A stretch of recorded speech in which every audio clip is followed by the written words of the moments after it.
Now, the Member of Parliament for Adaklu constituency, Honorable Kwame Agboza, and the Member of Parliament for Kumbungu, Ras Mubarak, are backing calls for the closure of Parliament for at least 2 weeks.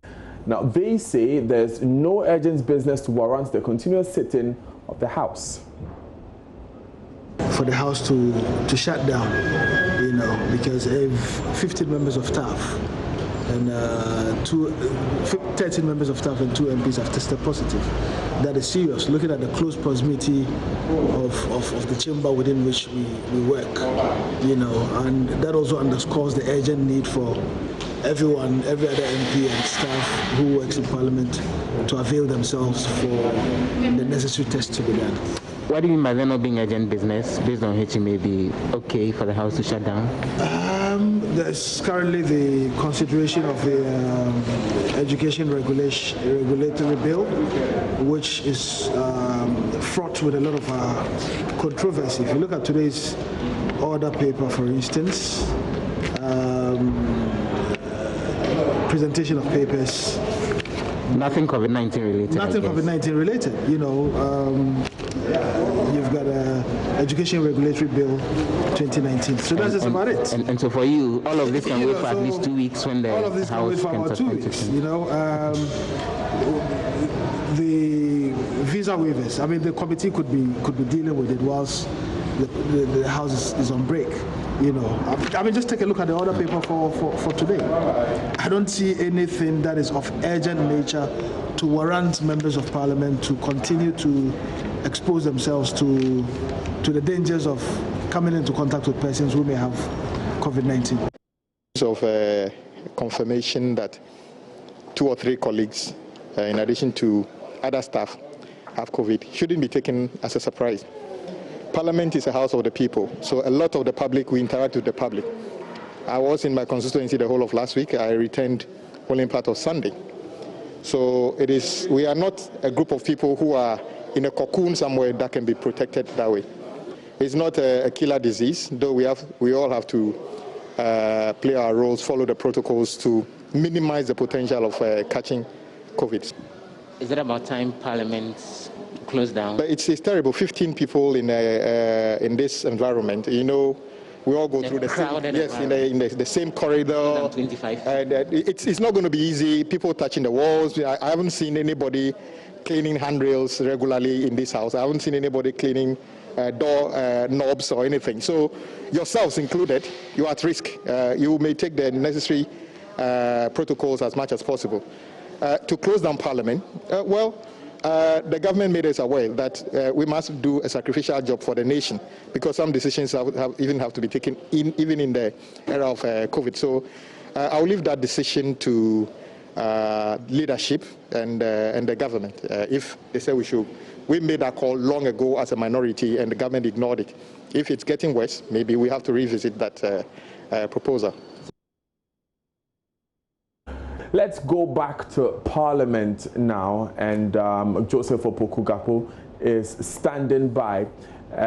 We went earlier to Parliament where some members were asking that the House is shut for 2 weeks.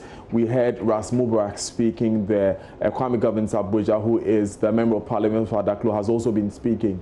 Let's go to Joseph for the latest. Joseph, what more have we learned from the floor of Parliament?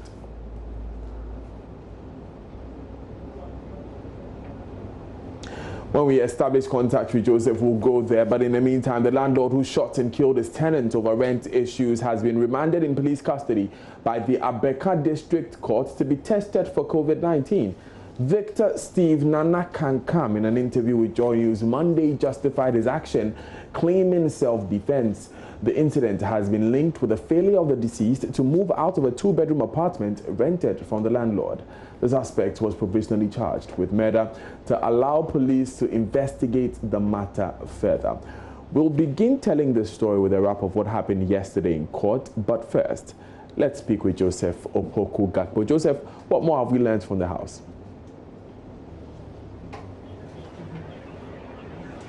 Joseph, if you can hear me, what more have we learned from Parliament today?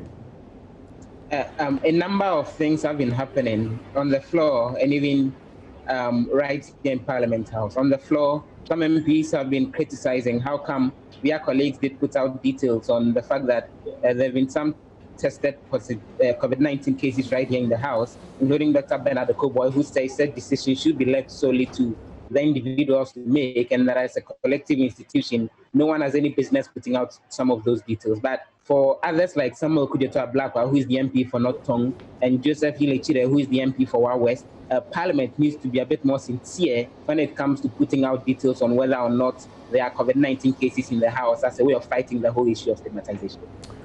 So what is the status, Joseph?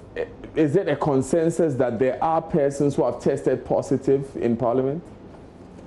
It appears so that right from the confirmation that's coming from Muntaka Mubarak, there's not been a counter denial of that, and those specific details as Muntaka Mubarak has come out to put across. So it actually does appear so that that confirmation has come, because to be honest, Daniel, more than 600 people have tested for the cases of COVID-19 in the House. About 690 samples have actually been taken. It's interesting that I didn't want to come to the conclusion that 0 of those 690 cases tested negative for COVID-19. So it's almost coming through as a confirmation and the reality that there are actually some positive COVID-19 cases in the House. And even in the interaction, some additional details we're getting is that the said 15 cases are coming from the samples that were taken on Wednesday and Thursday. The samples that were taken on Friday, the details of that haven't emerged yet. So the indication is that the figures could be a little higher in terms of how many folks, both MPs and others, who have tested positive for the virus in the House. Interesting story there that we are learning. So have we gotten to a consensus on this issue that has been put forward by Ras Mubarak and Kwame Agboza, their call for a further suspension of matters in Parliament? Right, we'll get Joseph back and then get the details of that story, but you heard it here. On Parliament, it's been confirmed. What Mr. Mubarak Muntaka told us earlier today that indeed some positive cases have been recorded from members of Parliament. You're live on JoyNews today with me, Daniel Daze. Stay with us, there's more when we come back.